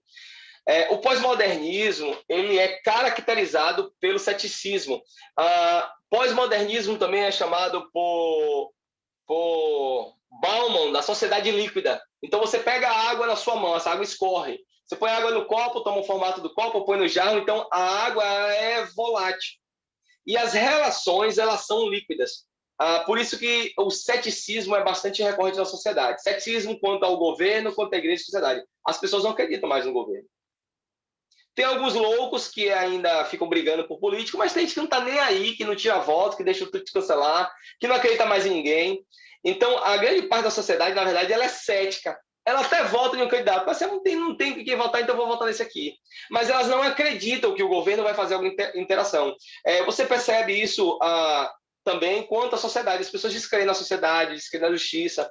Então, o mundo é teocêntrico, né, na sua filosofia, na sua arte, mas esse teocentrismo na sociedade eclodiu no período da Idade Média, né, na perseguição, na fogueira, na Inquisição. Aí o pessoal, poxa, não, essa forma de governo e sociedade não funciona com Deus. Vamos tirar Deus, vamos colocar a razão. Aí você vê agora o modernismo, né? Com a razão, o homem entrou agora em vários avanços científicos e a humanidade entendeu que a paz seria alcançada pela razão e não por Deus, não pela religião. E eclodiu na Primeira e na Segunda Guerra Mundial. A sociedade não está dando certo, Deus não deu certo. A religião não resolveu o problema da sociedade. O governo e a sociedade também não resolveu os problemas. Então, já que nada resolveu, então agora cada um vai resolver seu próprio problema. O governo, a religião, ela foi incompetente em resolver o problema social. A sociedade e o governo também foi incompetente. A igreja foi incompetente. Então, agora, nós vamos criar nossas regras. Não existe verdade absoluta. Nós vamos criar nossas verdades. Então, a verdade não é mais o que a Bíblia diz. A verdade não é mais o que a sociedade, porque a voz do povo é a voz de Deus, não mais a voz de Deus. Nem a Bíblia é a voz de Deus, nem muito menos a política, a sociedade é a voz de Deus. E o que é, então, a voz de Deus? A voz de Deus é a tribo urbana. O que o meu grupo dizer que é verdade, acabou. Não importa o que o outro grupo pensa. E esse ceticismo do governo da Igreja e Sociedade gerou, então, exatamente as tribos urbanas. Então, perceba essas 3 tribos que, para mim, na minha opinião, são as 3 maiores tribos emblemáticas do mundo, né? O hip-hop, o que é que fala do hip-hop? O hip-hop fala de totalmente cultura, fala de guerra, fala de violência na sociedade, fala do gueto, né? O hip-hop, ele veio do gueto do Brooklyn, ele veio do gueto dos Estados Unidos, é a classe pobre, a classe marginalizada, querendo voz, querendo áudio, querendo ser vista, querendo parar a violência. Você vê os hippies, que são contra a cultura, contra o consumismo, contra o capitalismo, contra as guerras do Vietnã, contra a Primeira e Segunda Guerra, e os motociclistas, que junto com os roqueiros surgiram ali, na minha opinião, é a primeira tribo, né? E vocês homossexuais sabem disso, que na guerra a moto era muito barata, depois pós-guerra valia quase nada, então muitos deles eram soldados da guerra, que pegaram suas motos, lutaram na guerra, estilizaram ela, as motos não funcionavam, então pegava peça de uma, peça de outra, para se montar as motos, então por isso que as motos até hoje são estilizadas. Eles acampavam, porque era costume deles acampar, porque vinham da guerra, e foi se juntando, e os motoqueiros, na verdade, porque no princípio eram motoqueiros mesmo, eram pessoas que eram vândalas, pessoas que tinham raiva, ódio da sociedade, do governo, saia quebrando tudo, roubando tudo, porque havia um certo socialismo impregnado contra o capitalismo. Então, esse mercado é capitalista, então vamos roubar, porque tem que ser todo mundo, tem que ser socialista e tal. Então, essas 3 tribos, elas moldaram o mundo e moldaram a visão pós-moderna ou do pós-modernismo. Modernismo, razão, cultura, ciência vai mudar o mundo. Pós-modernismo, não é isso, não. O que vai mudar o mundo somos nós. Sou eu, o indivíduo. É o meu grupo, é o meu tribo. Então, toda vez que existe uma startup ou existe uma empresa angel que vai ouvir... Vocês estão me ouvindo bem? Paulo está me ouvindo bem? Ok, que eu troquei de fone. Então, por exemplo, quando vai apresentar um produto, a pessoa vai apresentar aquele produto, aquela startup para um empresário angel que vai falar assim, a nossa empresa vai mudar o mundo. Então, a Boticário, ela tem perfumes, fragrâncias, mas a Boticário também trabalha com os seus frascos de reflorestamento, trabalha com seus frascos de plásticos tirados do mar, porque te pretende mudar o mundo. Então, perceba que cada tribo, ela tem no seu âmago mudar o mundo. O motociclista quer mudar o mundo. Quer mudar o mundo com essa liberdade, com esse quebrar da rotina, com esse quebrar do capitalismo, com esse quebrar dessa sociedade que é incompetente, com essa religião que é incompetente, então criou uma subsociedade. Por que os motociclistas chamam um do outro de irmãos? Porque a igreja foi incompetente, pelo menos na visão deles, de dar essa irmandade. Por isso que é incompreensível para eles ver que dentro da igreja adventista existem vários motoclubes que estão brigando entre si. Ele reforça a ideia de que a religião e a sociedade foi incompetente em criar essa união. Então, por isso que agora não existe mais o irmão da igreja, é o irmão do motoclube. Porque a tribo urbana, para ele, veio para mudar o mundo. Assim também como são os hippies. Os hippies, para eles são a única forma válida de viver, de se abster da riqueza, de se abster das coisas grandes, do minimalismo, e o hip hop também. Você é um magnata, você é um rico, vai fazer amizade com um cara que é do hip hop. Não cola, porque você é um magnata, você é o opressor, você é aquele cara que faz tudo para ganhar dinheiro, para oprimir a classe mais pobre. Então, não cola. Então, todas essas tribos, essas gigantescas tribos, elas são contra a cultura, contra o governo, contra a religião, né? Os motociclistas, eles são espiritualistas, percebe muito isso. Alguns são satanistas, outros são cristãos, outros são... como aqui nós temos os bodes do asfalto, que são maçons. Então, eles têm sua religião, então tem uma abertura até um pouco maior. Mas as outras, cara, falar de crente para roqueiro não funciona, né? Então, algumas religiões assim são totalmente, principalmente das religiões de matriz, das tribos de matrizes africanas, que em algum momento a religião, diga assim, a religião como um todo, né? Elas foram perseguidas por essa religião, né? Então, você vai falar na França de cristianismo, é uma coisa muito complicada. O cristianismo é sempre associado a coisas ruins. A igreja é sempre associada a coisas ruins. Por isso que na Europa, as igrejas estão sendo vendidas para fazer bares, né? Então, essa compulsão da contracultura, ela é muito nítida nas tribos urbanas. Por exemplo, o hip hop e o reggae foram movimentos de origem negras que absorveram a contestação social e as letras de protestos, e apesar de não terem nascido no mesmo contexto social, ao de contracultura, estão totalmente interligados. Por exemplo, o hip hop ele nasceu na guerra. Ele é bem tardio, né? Ele é bem mais para frente, ele tem mais a ver ali com a década de 60, aquele período de Los Angeles ali, que era, Estados Unidos era um negócio de matança e tal, apartheid, Mandela, então aquela luta dos negros, né? Aí você vê uma tribo outro legal, né, do reggae, ele colocou reggae associando ao hip hop, porque você vai ver Bob Marley, né, na África lutando ali pela paz e o amor, você vê ao mesmo tempo Mahatma Gandhi lutando contra os pobres, aí você vê essa ascensão dessas minorias lutando e criando essas tribos. Então, todo mundo, e isso aqui é muito importante, todo mundo que está em uma tribo, ela é cética ou, no mínimo, desconfiada da sociedade e da religião. Aí você percebe o desafio da gente, né? E eu percebi isso, Paulo, quando a gente estava ali no Motofest, e eu percebo nos outros Motofest que eu fui, desde quando a gente era do MAN, do ANM, do MAN, do Novo Tempo, e do MCA, já fui nos 4 Motofest desses aí, quando eu falo assim, esse aqui é o meu pastor. Às vezes eu falo assim, cara, não fala que eu sou pastor não, fala que eu sou o capelão do grupo. Porque o fato de falar pastor, você já percebe a tristeza no olhar da pessoa. Porque o que é pastor para essas pessoas? É um cara que aliena a gente para roubar dinheiro. Então ali você já começa o diálogo já com uma barreira. Então eu falo assim, Carvalho, fala capelão, acho que é melhor, ou líder espiritual, porque acho que não faz barreira agora. Deixa no final ele saber que é pastor, mas primeiro a gente tem que criar um mecanismo que não tenha barreiras, entendeu?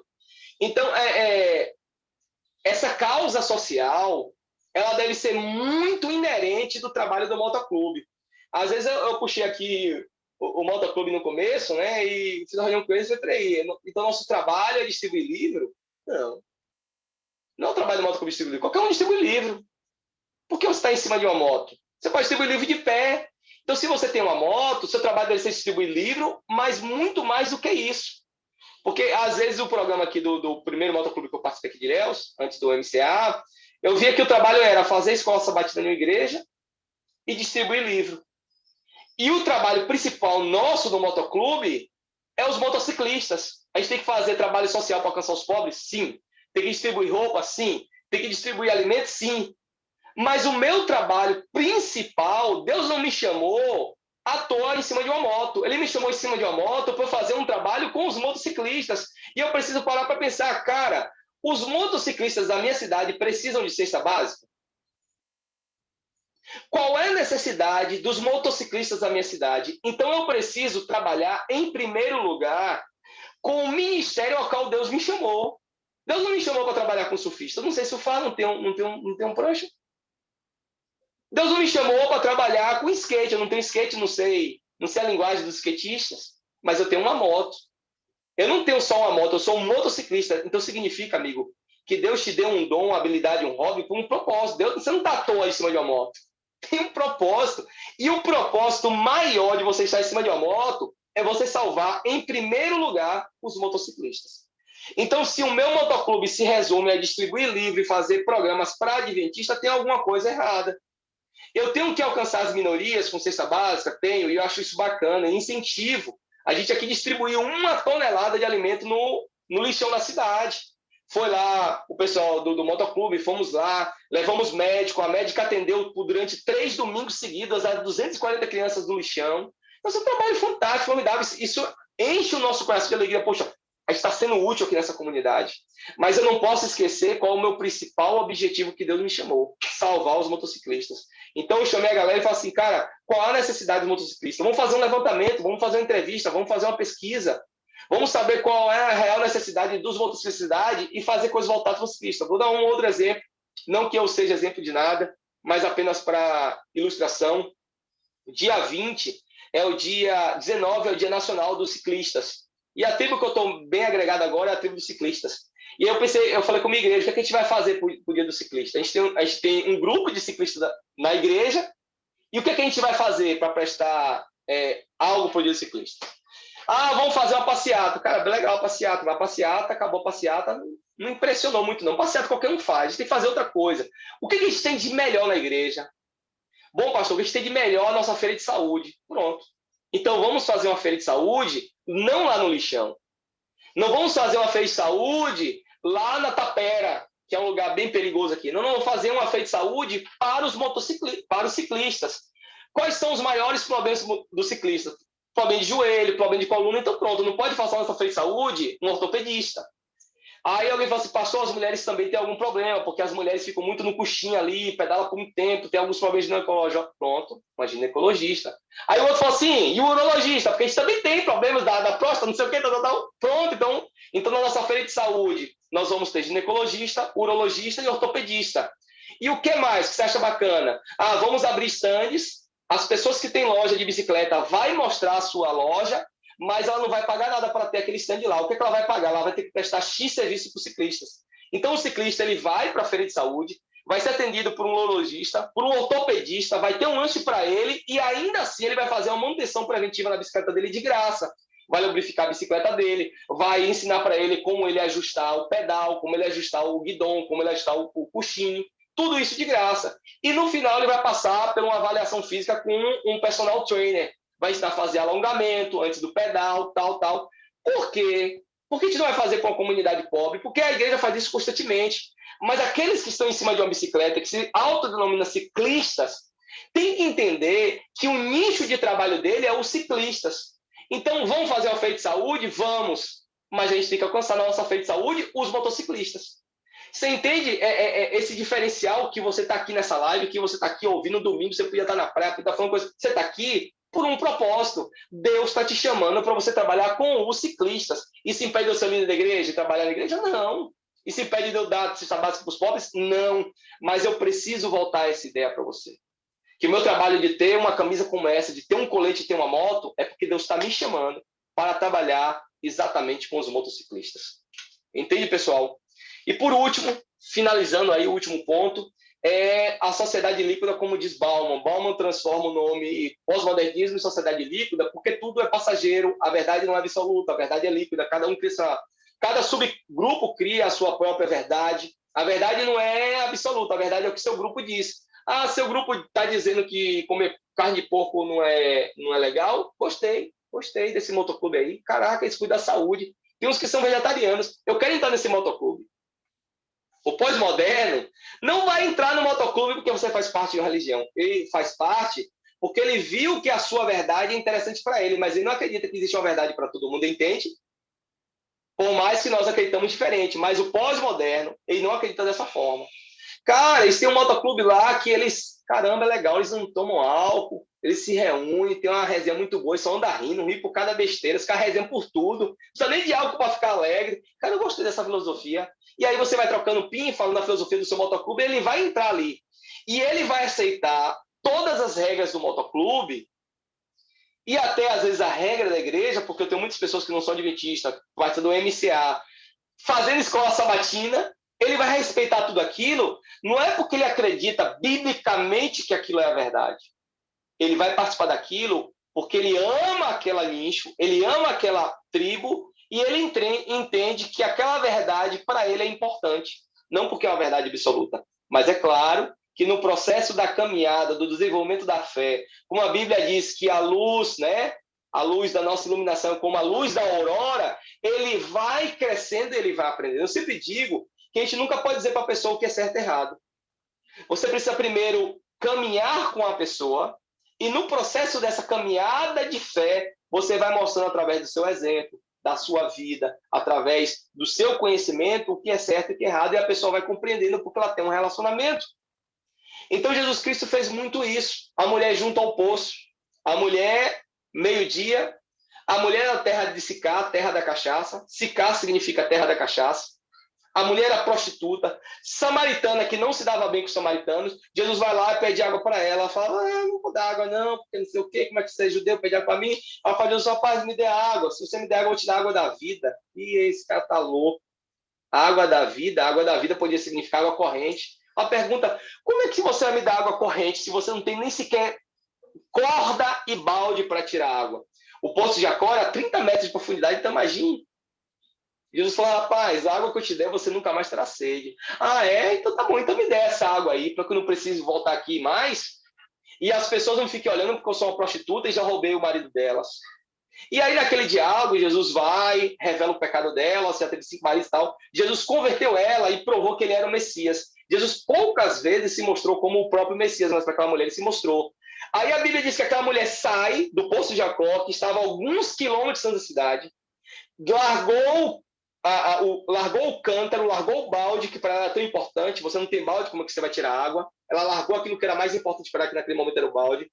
Vai até a cidade e diz para o pessoal, ei, gente, encontrei um homem que disse que tudo que eu fiz, por acaso não seria ele o Messias? Agora a cidade vem, os samaritanos vêm encontrar um judeu, que isso era impossível. Você tem uma ideia? Se um judeu estivesse num poço e de longe ele visse o samaritano, ele não podia negar água pela lei judaica. Então ele pegava o seu balde, saía correndo e se escondia para não dar água para o judeu. E agora os samaritanos veem a esse judeu querendo conhecer. E a Bíblia diz que aquelas pessoas se converteram pelo testemunho daquela mulher. Jesus sabia disso. Jesus sabia disso, que ele era da tribo dos judeus. E ele não conseguiria alcançar a tribo dos samaritanos. Então ele usou quem? Ele usou uma samaritana. E eu sei que eu não consigo salvar a tribo dos motociclistas. Porque por mais que eu ame, eu tenho um mestrado nas tribos urbanas, eu não tenho uma moto. E eu não vivo a vivência de um motociclista. Mas você, Paulo, você Sol, você Pita, você Pedro, você João, você Marta que está aqui, Deus te deu uma moto e você é motociclista. Então Deus quer que você seja aquela samaritana para salvar os samaritanos, não a samaritana para salvar os judeus. Claro que você tem que aproveitar, como diz Paulo, toda oportunidade. Mas Deus te chamou para um lugar específico para se salvar. Essas pessoas dessa sociedade líquida, eu queria terminar com essa frase de Freud. Freud, depois de todo o doutorado que ele fez, de todo o estudo, ele é o pai da psicanálise, ele concluiu milhares de páginas de estudo e de teses em uma única frase. É o maior poder de síntese que eu vi na face da Terra. Ele diz o seguinte, em última análise, precisamos amar para não adoecer. Amigos, e para que uma sociedade mais doente, mais carente, mais solitária e mais amedrontada que a nossa? E as pessoas, quando elas entram no motoclube, elas vêm no inconsciente, precisando do amor. Eu preciso amar para não descer. Eu preciso amar as minhas ovelhas para não descer. E eu preciso ser amado por elas para não descer. Então, você que está no motoclube, você é a ovelha desse motoclube, né? O Peter é a ovelha de um grande motoclube. O Paulo é ovelha, ele é pastor dessas ovelhas. Tem aqui líderes de motoclube, você é pastor daquelas ovelhas. Então, essas pessoas estão no motoclube porque elas querem amar e ser amadas. Elas não sabem disso. Elas acham que eu estou lá para a moto, eu estou lá pela diversão, pela resenha. Não, elas estão lá para ser amadas. Amadas com as suas formas de ser, com a sua forma de agir, com as suas indiferenças, com a sua forma de vestir, com a sua forma de se adornar. As pessoas querem ser amadas do jeito que elas são. E no processo de serem amadas, elas vão querer ser amadas do jeito que aquelas pessoas que o amam. Por exemplo, essa mesma mulher foi amada por Jesus, independente de ela ser samaritana, de estar usando joias, de ser uma pessoa prostituta, já tinha pegado um monte de homem casado. Jesus amou independente de quem ela era. E no processo do amor de Cristo Jesus, na caminhada da fé, aquela pessoa admirou tanto Cristo que quis ser igual a ela. E foi abandonando as coisas. Então, o princípio do motoclube é o princípio do pertencer. Eu preciso pertencer a algo que seja maior do que o unitário. Eu preciso pertencer a algo que seja maior que eu. Ela vai lá e participa de um motoclube. E ela vai percebendo no nosso motoclube que a gente também pertence a algo que é maior que o nosso motoclube, que é uma igreja. E ela vai percebendo que essa igreja pertence a algo muito maior que ela, que é Deus. Então, esse é o caminho. Motoclube, igreja e Deus. Talvez Deus até antes de tudo isso, sabe? Então, a pessoa primeiro precisa se apaixonar por motoclube. Ela precisa se apaixonar por Jesus para depois se apaixonar pela igreja. E, às vezes, a gente faz o caminho inverso. Você tem um motoclube, a gente toma aqui, igreja. A pessoa, poxa, que negócio chato. Porque ela não se apaixonou por Cristo Jesus ainda. Mas quando ela conhecer o Cristo, ela vai querer saber o que Cristo ensinou. Quer ser igual a esse homem? Aí você vai no processo de ensinar para ela o que é que a igreja de Deus prega, o que é que a igreja de Deus crê, como a igreja de Deus comporta. E nessa caminhada, nessa estrada, e eu gosto muito de usar essa ilustração para os motociclistas, você vai fazer, por exemplo, você aqui de Ilhéus e vou agora para o Espírito Santo, para o nosso encontro nacional. Cada metro, cada centímetro que eu estou andando pela moto, a minha moto está mudando, a estrada está mudando, mas também eu estou mudando no processo da caminhada. Não é só a estrada que muda, não é só os quilômetros que passam, eu também passo, eu vou vendo paisagens, vem pensamentos na mente na hora que eu estou, né, no pedal, na hora que eu estou na moto, me vem pensamentos, eu vou refletindo, eu vou fazendo orações. Então, a estrada muda, a moto muda, mas também eu mudo.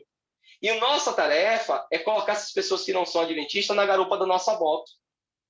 Independente de que elas são, se estão drogados, se estão bêbados, se usa joias, se usa cocaína, independente de quem são, pode ser se é homossexual, pode ser o que for.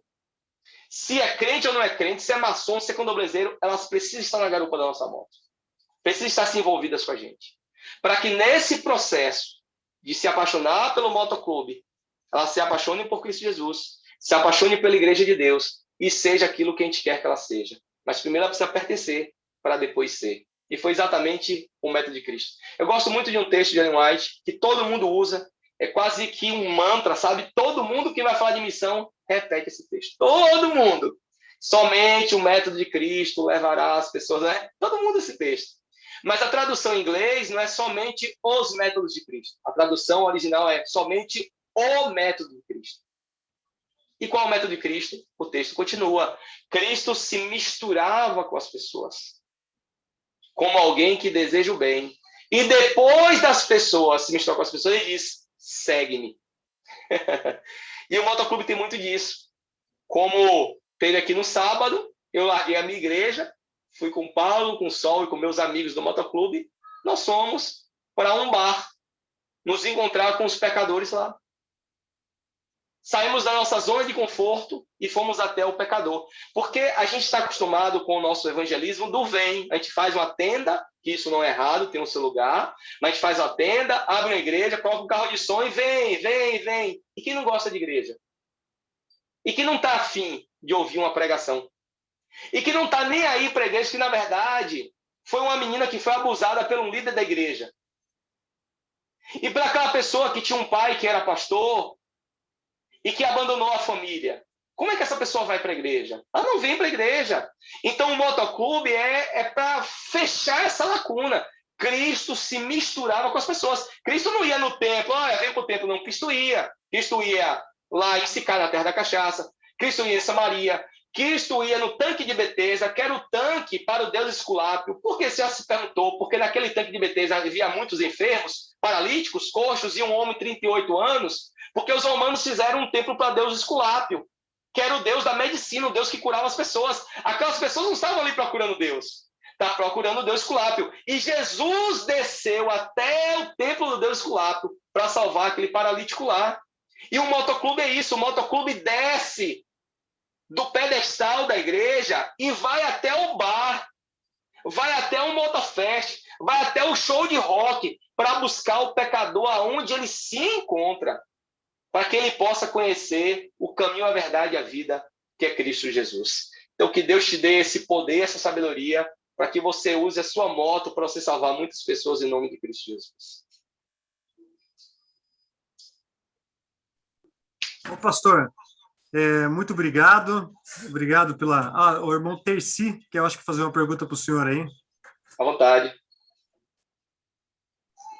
Então, bom dia a todos. Na verdade, é Tércio, né? Tem um rosinho aí no final. Tudo bem, Peter? Tá tudo certo.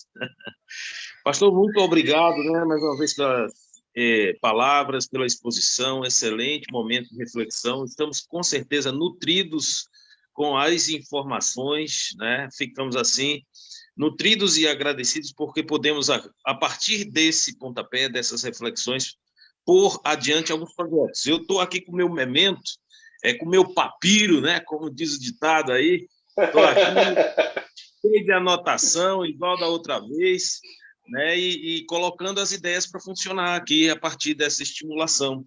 Agora, de tudo que falamos, né, e ouvimos, percebemos que para que possamos descer do pedestal, nós também precisamos ter uma ligação, uma comunhão com Deus. porque eu queria que o senhor só ventilasse essa parte agora, porque da outra vez o senhor falou isso, né, na outra palestra, porque às vezes o camarada já tem uma dificuldade, por exemplo, com álcool ou com cocaína.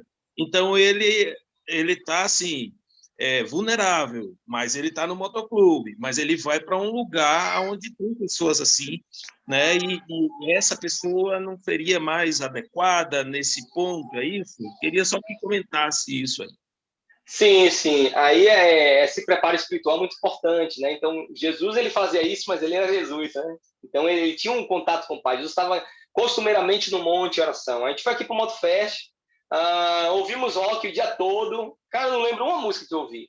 Mas aí começou a tocar um MPB, e aí eu comecei, minha esposa aqui, ó, eu falei, vou embora agora, porque tá começando a ficar gostoso aqui o negócio.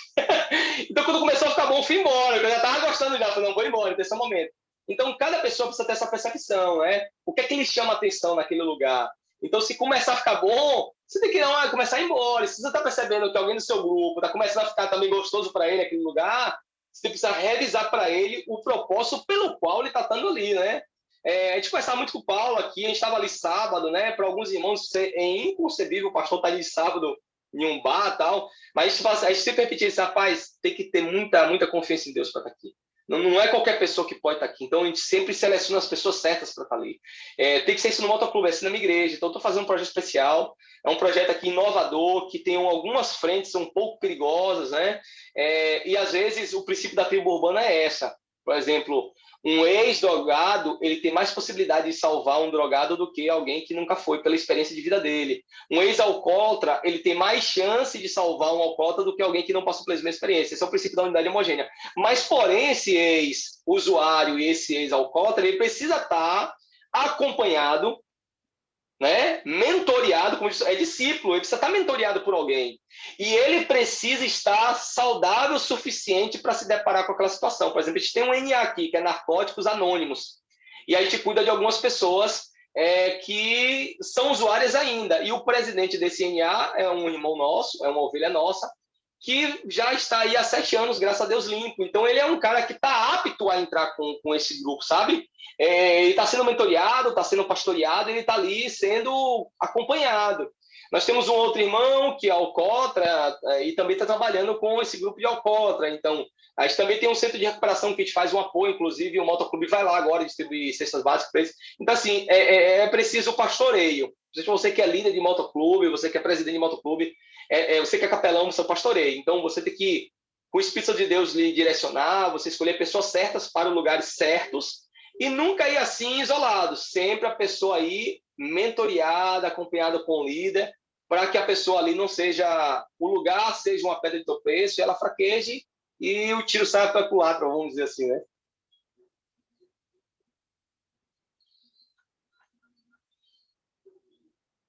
Mais alguém? Mais alguma pergunta?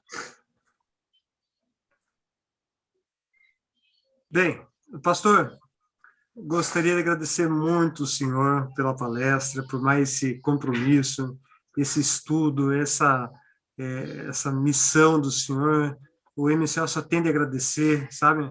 Pessoas assim dedicadas, ficamos muito contentes do senhor estar junto conosco na nossa tribo. Literalmente, né, pastor? Então, gostaria também de agradecer também a todos aqui participantes que estiveram aqui conectados, aqueles que caíram, aqueles que acabaram saindo por compromisso. Que Deus abençoe. É você que está, talvez esteja assistindo agora no YouTube ou posteriormente, que Deus abençoe imensamente. Nós temos muito a agradecer, viu, pastor, essa palestra. Ok. Eu só queria tirar uma foto do grupo, então se você está aí agora com a câmera desligada, eu queria pedir para a gente guardar aqui de lembrança, ligar a sua câmera, é isso aí, testa, ajeita o cabelo, ajeita aí a roupa. Pastor G também está aqui. Pastor G, brigadão pela sua presença. Está ali no escritório fazendo um monte de coisa, mas está aí, ó, no auditório da associação, mas está assistindo. Pensa. Ajeita aí tua roupa, ajeita aí que a gente vai tirar a foto agora. Ô, pastor, o Paulo pode acertar o que ele for ali, ele vai ficar feio do mesmo jeito, ele não vai ter essa. Paulo tá ajeitando ali o rabo de cavalo dele, né? Não vai melhorar, pastor. O Paulo não. Brincadeira, Deus abençoe. Aparece aí, Rios ligou a câmera, tá aparecendo, ok. Luciano também apareceu. Falta mais 4 quadradinhos aqui embaixo aparecer. Liga aí, pessoal. Falta só 4 aqui pra gente fechar a tela para ficar uma foto bonita. Deixa eu ver quem mais aqui. Almir, João, Giba, GD aqui aí. João, valeu. Almir, abre aí tua foto. Giba também, disse. Vamos lá, segurando. 1, 2, 3, tira a foto. 1, 2, 3. Agora deixa eu só conferir se deu certo. Espera aí. Aqui. Espera aí. Só um pouquinho, eu tenho que conferir se deu certo. Eu vou mandar para Adão, aí Adão compartilha com vocês. Deu certo, maravilha, bênção. Show de bola. Tá joia. Então, se a turma quiser liberar o áudio aí para poder agradecer o pastor, fica à vontade também, tá? Esse momento pipoca aí. Bom dia, pessoal. Vou estar saindo. Obrigado, muito obrigado, pastor, e espero repetir essa palestra no encontro nacional aí do LCA. Deus seja louvado. Amém. Eu vou ter que fazer outra tarefa agora que tem a ver com regras no estatuto do nosso clube. Tchau, tchau. Deus abençoe. Obrigado, pastor. Eu sou aqui de Minas, Teoflotone, a região Queniceá. Bacana, viu? Obrigado pelo conhecimento que o senhor tem buscado para passar esse conhecimento para nós. Bacana demais. Que Deus continue abençoando. Fomos abençoados hoje, viu? Adquirimos conhecimento. Bom demais. Abraço para todos. Valeu, pastor. Sou aqui de Garanhões. Pita, tá convidado a vir para cá, meu amigo. Ô, meu irmão, Kenny, você tá bem, Petrúcio? Deus abençoe, viu? Valeu, pastor, obrigado. Bom final de semana e boa semana para o senhor, para todos nós aqui. Tchau. Alô, Pitinha. Estão falando já, o Bigode falou, falou. Tchau. Tchau, Fernando. Almir, grande Almir, Deus abençoe. João. Ô, João. Oi, Pita. Ô, Almir. O Tércio também, Deus abençoe. Deus abençoe. Obrigado, viu? Cicleide, isso? Muito obrigada, gente. Obrigada, pastor, pela palestra. Que Deus continue abençoando vocês. Sou de São Lourenço da Mata. A palestra foi muito boa. Obrigado, Pita. Bom, Almir, Deus abençoe, viu? O Giba neles. Deus abençoe, Giba. Obrigado, Luciano. pessoal. Luciano aí do Brasil, meu irmão. Valeu, pastor. Obrigado aí. Obrigado pela palestra. Deus todos os anos aí. Que nós sejamos bênção aí na vida. Quem quer que seja que a gente encontrar, né? Nosso caminho. Valeu, obrigado a todos. Fique com Deus. Pita. Pois não. Almir. Ô, Almir. Tudo bom? Tudo bem, graças a Deus. Eu assisti essa fantástica palestra aqui de Sinop, Mato Grosso. Ah, você está em Sinop? tem regional aí, Almir. Pois é, eu queria encontrar um amigo meu me passou o contato de um deles, mas eu não estou conseguindo falar com eles. Eu já vou... Eu vou passar para você, ó. Passa sim. Teu irmão Terci, o irmão Mano, mora aí. Entendeu? Eu já vou passar para você já. Teve uma campal fantástica. Eu estava lá no Pará, né? Até ontem. Teve uma campal fantástica. O Almir saiu lá de Brasília, pastor, e está passando lá em Sinop. Esse povo... Para comer peixe. Para comer peixe. É um peixe barato, né, Bigode? Se sair lá de Brasília para comer um peixe lá... É um peixinho. Que peixe é bom, né? Esse aí juntou, né? Pois é, pastor. É um peixinho que não tem em qualquer lugar, tá vendo? É fantástico, viu? Matrinchã, é o salmão de Mato Grosso. Ah lá, ô Luciano, você não foi junto, Luciano? Amigos, brigadão. Preciso me retirar aqui, eu tenho um compromisso ali na construção da igreja. Mas se com Deus, estamos juntos. Precisar, estamos por aqui, viu? Valeu, muito obrigado, pastor. Tiveram outro clube que participaram dessa palestra, viu, pastor? Tamo junto. Pastor, depois o senhor precisa mandar a gravação para nós. pessoal da Nação Eleita participou dessa palestra. Maravilha. Obrigado. Vamos, então, fazer a oração, né? Encerrar com a oração. O senhor faz a oração para nós, por gentileza? Tá bom. Maravilhoso Deus, querido Pai, nós te agradecemos pelo privilégio de estarmos juntos, compartilharmos a Tua palavra e afinarmos o nosso anzol para pescar mais pessoas. Então, Santo Espírito nos conduza, a cada presidente, a cada diretor, a cada motociclista, para que possa, através dos seus pares iguais, que são outros motociclistas, nessa caminhada, nesse roteiro de estrada, levá-los para a estrada rumo às mansões celestiais. Então, nossa vida em Tuas mãos, em nome de Cristo Jesus. Amém. Amém.